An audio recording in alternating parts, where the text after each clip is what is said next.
घर और परिवार में बहुत ही लाभदायक आज हम आप सभी को सुनाते हैं आदर्श बहू की कहानी। कोई भी संस्कार या अच्छे गुण सिखाने से 2% लाभ होता है, करके दिखाने से 5% लाभ होता है। अगर आप अच्छे संस्कार और अच्छे आचरण चाहते हैं तो स्वयं करें, उसका बहुत प्रभाव पड़ता है।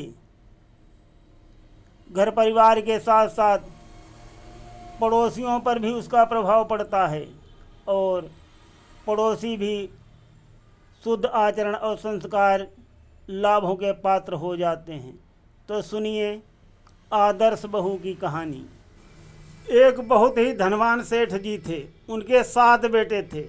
6 बेटों की शादी हो चुकी थी और 7वें का विवाह अभी अभी हुआ था।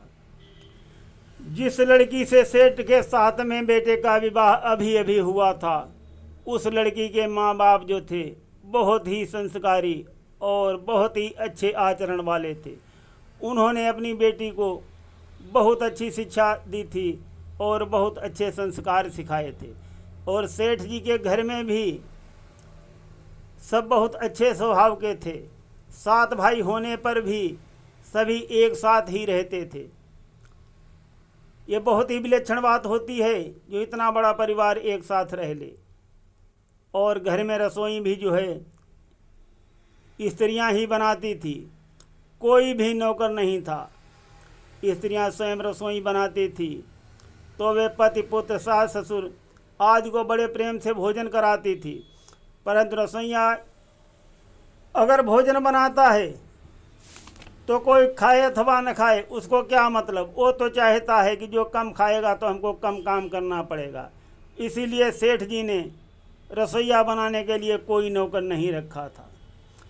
घर में 6 जेठ जेठानियाँ थीं और सुबह शाम बारी बारी से रसोई बनाती थी। हर एक जेठानी की और देवरानी की 3 दिन में बारी आया करती थी, परंतु उनमें खटपट रहती थी। कोई बीमार हो जाए तो दूसरी कहती थी कि मेरी बारी में तो तुम खाना नहीं बनाती हो, हम तुम्हारी बारी में खाना क्यों बनाऊं। परंतु जब छोटी बहू आई, उसके भीतर बहुत ही उत्साह था, बहुत उत्साह भरा हुआ। वो पहले दिन ही स्नान करके शुद्ध कपड़े पहन करके और रसोई में जा कर के बैठ गई। जेठानी ने देखा तो कहा कि रे बहू, तू रसोई क्यों बनाती है? रसोई बनाने के लिए तो हम सब हैं ना। फिर भी छोटी बहू ने बड़े प्रेम से कहा कि नहीं दीदी, मैं रसोई बनाऊंगी।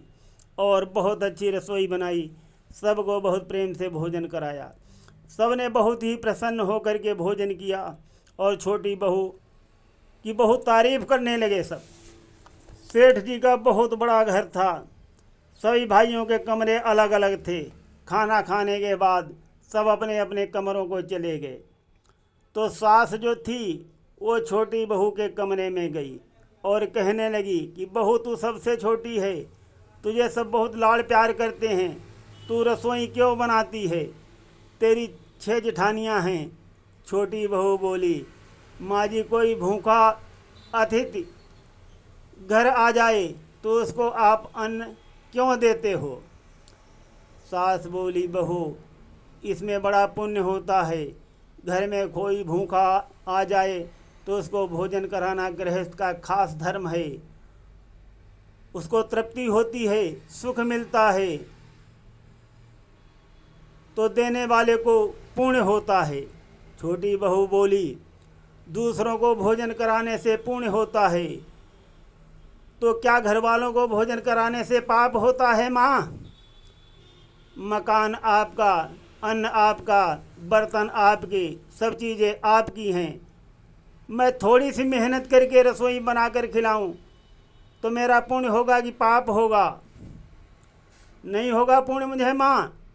सब भोजन करके तृप्त होंगे, प्रसन्न होंगे, तो इससे मुझे कितना लाभ होगा। इसीलिए माँ जी, आप रसोई मेरे को बनाने दो। मैं बैठी बैठी क्या करूँगी? कुछ मेहनत करूँगी तो शरीर भी स्वस्थ और अच्छा रहेगा। सास ने बातें सुनी तो मन में सोचा कि बहू बात तो ठीक कहती है, हम इसको सबसे छोटी समझते थे, पर इसकी बुद्धि तो सबसे अच्छी है। छोटी बहू के आचरण का प्रभाव सास के ऊपर भी बहुत पड़ गया एक ही दिन में। और दूसरे दिन क्या हुआ, सुबह जल्दी उठकर सास रसोई बनाने बैठ गई। बहुओं ने देखा तो बोली, माँ जी ये आप क्या करती हो, रसोई बनाने वाली बहुत हैं, आप परिश्रम क्यों करती हो। सास बोली, तुम्हारी अवस्था छोटी है, पर मेरी अवस्था तो बड़ी है, मेरे को जल्दी मरना है, मैं अभी पुण्य नहीं करूँगी तो फिर कब करूँगी। बहुएं बोली, इसमें पुण्य कौन सा है, ये तो घर का काम है। सास बोली, घर का काम करने से पाप होता है क्या। जब भूखे व्यक्तियों को, साधुओं को, ब्राह्मणों को भोजन कराने से पुण्य होता है, तो क्या घर वालों को भोजन कराने से पाप होगा। इसका तो सबसे बड़ा पुण्य होता है। घर की चीज़ें तो सब घर वालों की होती हैं, इसलिए दान पुण्य करने से सबको पुण्य होता है। परंतु खुद मेहनत करके रसोई बनाई जाए तो अकेले रसोई बनाने को वाले को पुण्य होता है। हम बड़े बूढ़े अभी पुण्य नहीं करेंगे तो फिर कब करेंगे। सास की बातों को सुनकर सब बहुओं के भीतर बहुत उत्साह भर गया। इस बात का बहुत प्रभाव पड़ा। सोचने लगी मन में कि घर का काम करने से कितना पुण्य मिलता है, भोजन बनाकर सबको खिलाने में कितना पुण्य मिलता है। यह युक्ति बहुत ही अच्छी है। अब जो बहू पहले जग जाए वही पहले रसोई बनाने बैठ जाए। आपस में खटपट भी मिट गई। एक कहती है कि रसोई मैं बनाऊंगी, दूसरी कहती है रसोई मैं बनाऊंगी। सेठ के पास ये बात पहुंची तो उसने कहा कि सब अपनी बारी बारी बांध लो और अपनी अपनी बारी में रसोई बनाओ। पहले जब रसोई तू बना ये भाव रहता था, परंतु अब 6 बारी बारी बंधी थी। अब मैं बनाऊं, इस बात के लिए खटपट होती थी। पहले सेठ की 6 बहुएं ही खाना बनाती थी, 6 ही बारी थी। अब 2 लोग और जुड़ गए, छोटी बहू आ गई और सास भी जुड़ गई, कहती है कि मैं भी रसोई बनाऊंगी। ऐसे प्रभाव पड़ता है। पहले जहाँ खाना बनाने के लिए, रसोई बनाने के लिए खटपट होती थी, वहाँ बारी को लेने के लिए खटपट होती है कि मैं अपनी बारी नहीं छोड़ूंगी, मैं रसोई ज़रूर बनाऊंगी। अब 8 बारी हो गई, 2 लोग और बढ़ गए। अब कोई किसी को अपनी बारी पे काम नहीं करने देता है। छोटी बहू सोचने लगी कि अब तो चौथे दिन नंबर आता है, अब मैं क्या करूं, कैसे क्या काम किया जाए। घर में आटा पीसने की पुरानी चक्की पड़ी थी, वो उसको कमरे में ले गई और आटा पीसना शुरू कर दिया। मशीन की चक्की का आटा गर्म होता है और गरम गरम आटा ही बोरी में भर देने से जल जाता है, जिससे उसकी रोटी स्वादिष्ट नहीं होती। परंतु हाथ से पीसा गया आटा ठंडा होता है और उसकी रोटी बहुत स्वादिष्ट होती है। छोटी बहू ने हाथ से आटा पीसना शुरू कर दिया और उसी से रोटी बनाई तो सब कहने लगे, क्या तो रोटी बहुत अच्छी है, बहुत इसका स्वाद अच्छा है। सास ने छोटी बहू के पास जाकर कहा कि अरे बहू, तू आटा क्यों पीस रही है, अपने पास पैसों की कमी है क्या, भगवान ने बहुत कुछ दिया है। बहू ने कहा, माँ जी भले ही पैसा बहुत हो, पर आटा तो रोज़ खाया जाता है, जो घर में ही पीसना अच्छा है। हाथ से आटा पीसने से शरीर ठीक रहता है, व्यायाम स्वतः हो जाता है, बीमारी नहीं आती है, वैद्य डॉक्टरों के चक्कर नहीं लगाने पड़ते हैं। दूसरी बात, रसोई बनाने से भी ज़्यादा पुण्य आटा पीसने का है। रसोई चाहे कोई बना ले, आटा तो मेरा पीसा हुआ ही खाएंगे सब लोग। सास और जेठानियों ने कहा और ये बातें सुनी तो विचार करने लगी कि छोटी बहू ठीक कहती है और सबसे ज़्यादा ये पुण्य कमाना चाहती है। उन्होंने अपने अपने पतियों से कहा, घर में चक्की ले आओ हम सब आटा पीसेंगी। सब चक्की ले आए, सभी चक्की में रोजाना आटा पीसने लगी। आपस में ये भी होड़ लग गई, कौन ज़्यादा आटा पीस लेगा, किसका ज़्यादा आटा हो जाएगा। घर में आटा के ढेर लग गए, बहुत आटा हो गया। सब सोचने लगे कभी इस आटे का क्या किया जाए। छोटी बहू ने कहा, घर में तो अपनी दुकान है, इस आटे को दुकान में बेच दो। हाथ के पिसा का आटा बहुत अच्छा होता है, लोग बहुत प्यार से खरीदेंगे। लोग सोचने लगे छोटी बहू क्या ठीक कहती है, और उन्होंने छोटी बहू की बात मान ली। कहा कि ठीक है, आटा तो हम दुकान में बेच देंगे, किंतु अब तुमको आटा नहीं पीसना होगा, तुम आटा मत पीसना बंद कर दो। अब छोटी बहू विचार करने लगी, आटा पीसने का काम तो हाथ से चला गया, अब मैं क्या करूं। घर में कुआं था, रोजाना सुबह एक नौकर पानी भरने के लिए आता था। छोटी बहू ने सुबह पानी भरना शुरू कर दिया। नौकर अपने टाइम पर आया तो उसने देखा सभी बर्तनों में पानी भरा हुआ है, वो बैठ गया। उसी समय सेठ आ गए और पूछा कि रे बैठा क्यों है, पानी क्यों नहीं भरता। नौकर बोला, मालिक देखो पानी तो पहले से ही भरा हुआ है, सभी बर्तन भरे हैं, मैं क्या करूं। सेठ बोला कि पता लगाओ पानी किसने भरा है। सास ने छोटी बहू के पास जाकर कहा कि बहू पानी तूने भरा है क्या। बहू बोली, माँ जी आप चुप रहो, बोलो मत, आपके बोलने से मेरी कमाई चली जाती है। आपने बैसाख महात्म में सुना है कि नहीं, बैसाख के महीने में पानी पिलाने का महात्म्य बहुत होता है।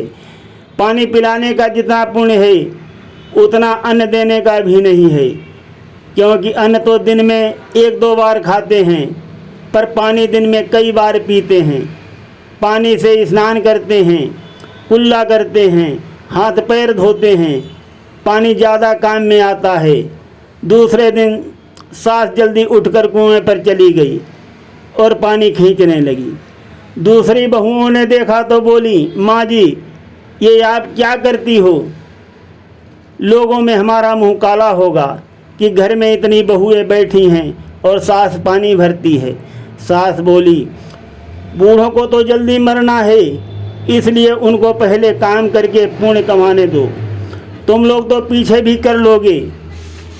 परंतु बहुओं ने सास को बहुत प्यार से समझाया कि नहीं माँ जी, हम सबके रहते हुए आप पानी नहीं भर सकती, हम लोग सब पानी भरेंगे। और सभी बहुएं पानी भरने लगीं।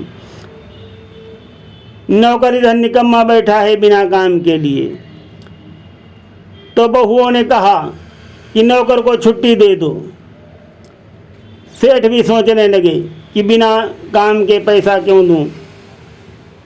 छोटी बहू ने ये बात सुनी, उसको बहुत बुरी लगी और वो अपने ससुर के पास गई और बोली, पिताजी इसको नौकरी से मत हटाओ, बेचारा गरीब आदमी है, तनख्वाह से इसका घर चलता है, कैसे चलेगा इसका घर बिना तनख्वाह के। बहू की बात को सुनकर सास बहुत खुश हुई और सोचने लगी, बहू का भाव बहुत अच्छा है। अब छोटी बहू ने विचार किया कि रसोई का काम भी मेरे हाथ से चला गया, सब करने लगे, आटा भी पीसने लगी, सब पानी भी सब भरने लगे। अब मैं क्या करूं, अब क्या करूं मैं, सोचने लगी। घर में जो जूठे बर्तन थे उसको मांजने लगी। नौकरानी आया करती थी बर्तन धोने के लिए। छोटी बहू राख लेकर कोने में बैठ गई और अपने सब बर्तन मांज दिए।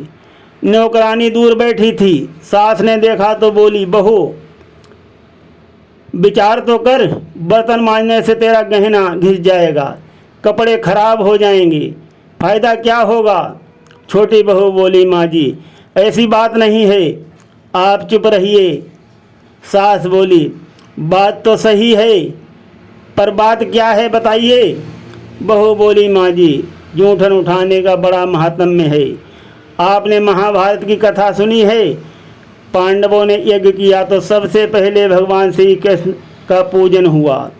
उन्हीं भगवान श्री कृष्ण ने सबकी जूठी पत्तलें उठाने का काम किया, जितना छोटा काम होता है उतना ही उसको करने वाले को ज़्यादा महात्म्य होता है, ज़्यादा पुण्य मिलता है। अगर जूठन उठाने का ज़्यादा महात्म्य नहीं होता तो भगवान ये काम क्यों करते। दूसरे दिन सास बर्तन मांजने लगी। सास बर्तन मांजने के लिए बैठ गई तो छोटी बहू ने कहा, माँ जी मेरी बात सुनो, इस थाली कटोरी गिलास पर तो मेरा हक है, क्योंकि ये मेरे पतिदेव के जूठे बर्तन हैं। छोटी बहू की बातों को सुनकर सास ने बड़ी प्यार से कहा, जा जा बेटी, तेरा पति बाद में है, मेरा बेटा पहले है, इसलिए मैं बर्तन मांजूंगी। इस तरह बर्तन मांजने के लिए खटपट होने लगी। आखिर सब बहुओं ने बर्तन मांजने शुरू कर दिए। छोटी बहू विचार करने लगी, अब मैं क्या करूं। सुबह रोजाना झाड़ू लगाने के लिए नौकर आया करता था। छोटी बहू सुबह जल्दी उठकर सब जगह झाड़ू लगाने लगी और पूरा घर अच्छी तरीके से साफ कर दिया। नौकर आया, देखा कि सब जगह झाड़ू लगा हुआ पड़ा है तो वो बैठ गया। सास छोटी बहू के पास गई और बोली कि तूने झाड़ू क्यों लगाई बेटी। छोटी बहू बोली, माँ जी आप चुप रहिए, बोलो मत, आप बोलती हो तो मेरे हाथ से मेरा काम चला जाता है। सास ने कहा, झाड़ू लगाने का काम तो नौकर का है, तू झाड़ू क्यों लगाती है। छोटी बहू ने कहा, माँ जी आपने रामायण नहीं सुनी है क्या। वन में बड़े बड़े ऋषि मुनि रहते थे, पर भगवान उनकी कुटिया में न जाकर पहले सवरी की कुटिया में गए। क्या कारण था। सवरी रोजाना झाड़ू देती थी, पंपा सर का रास्ता साफ करती थी, जिससे ऋषि मुनियों के पैर में कंकड़ न चुभें। इसलिए इस सेवा का बहुत बड़ा पुण्य है। सास ने देखा कि ये छोटी बहू तो सबको समझा देगी, ये सबका पुण्य अकेले कमा लेगी। और सास और सब बहुओं ने झाड़ू लगाना शुरू कर दिया। जिस घर में सबका आपस में प्रेम होता है वहाँ लक्ष्मी बढ़ती है। जिस घर में कला होती है वहाँ निर्धनता आती है। जहाँ सुमति तहाँ संपत्ति नाना, जहाँ कुमति तहाँ विपत्ति निधाना। सेठ की दुकान में अधिक धन पैदा होने लगा। सेठ ने सोचा तो स्त्रियों के पास भी अधिक धन आना चाहिए। उसने घर की स्त्रियों के लिए गहने बनवा दिए। गहना स्त्रियों का धन होता है जिसमें पति का भी हक नहीं लगता। अब छोटी बहू ससुर से मिले गहने को लेकर बड़ी जेठानी के पास गई और बोली कि आपके लड़का लड़की है, उनका विवाह करोगी तो गहना बनवाना पड़ेगा। मेरे तो अभी कोई लड़का लड़की नहीं है, इसलिए इन गहनों को तुम ले लो। मैं क्या करूँगी। मेरे माता पिता ने मेरे को खूब गहने दिए हैं, वो सभी गहने मेरे पास तिजोरी में बंद पड़े हैं। सास ने देखा तो छोटी बहू के पास जाकर बोली, बहू ये तुम क्या करती हो, तेरे ससुर ने सबको गहने दिए हैं। छोटी बहू बोली, माँ जी आप चुप रहो, आपको कोई बात कहना हो तो गांव में हल्ला करना है। काम धंधा करने से पुण्य होता है तो क्या दान करने से पाप होता है। माँ बस देने का तो सबसे बड़ा पुण्य होता है। सास को बहू की बात लग गई। वो सेठ के पास गई और बोली, आपके नौकरों को मैं धोती साड़ी दूंगी। सेठ बहुत खुश हो गया और दंग भी हो गया। सोचने लगा कि पहले तो नौकरों को कुछ देते थे तो ये लड़ पड़ती थी, पर अब कहती है कि मैं साड़ी दूंगी। अब सास भी दूसरों को वस्तुएं देने लगी, बहुएं भी वस्तुएं देने लगी। तो यहाँ पर सोचिए और विचार करिए क्यों देने लगी। घर में वस्तुएं ज़्यादा हो गई और आदमी कम हो गए। पुण्य के दो ही काम होते हैं, काम धंधा खुद करना और वस्तुओं को दूसरों को देना। ये दो काम होने लगे तो घर में खटपट मिट जाती है, शांति आ जाती है। दूसरे लोग भी सोचने लगते हैं कन्या देनी है तो ऐसे घर में दो, लड़की का विवाह करना है तो ऐसे घर में विवाह करो जहाँ वो सुख पाए। कन्या लेनी भी है तो ऐसे घर की ही लो जिससे वो संस्कारी हो, जिससे हमारे घर में भी सुख शांति रहे। साधु भी ऐसे घरों की भिक्षा लेना चाहिए ये यहाँ पर सिद्ध हो जाता है, श्रेष्ठ मनुष्य जो जो आचरण करता है दूसरे मनुष्य ऐसा ही आचरण करते हैं, वो प्रमाणित है। दूसरे मनुष्यों ने उसी के अनुसार आचरण किए हैं। और साथियों, सुनने से 2% लाभ होता है और अगर प्रमाण करके दिखाया जाए तो 5 गुना लाभ होता है। सुनते रहिए गिरीश अध्यात्म ड्रीम में। और यहाँ पर उस आदर्श बहू ने कैसे अपने घर की तरक्की और उन्नति में लगा दिए 4 चांद। तो ऐसे ही सभी बहुएं लगाती रहें हर घर में 4 चांद। धन्यवाद।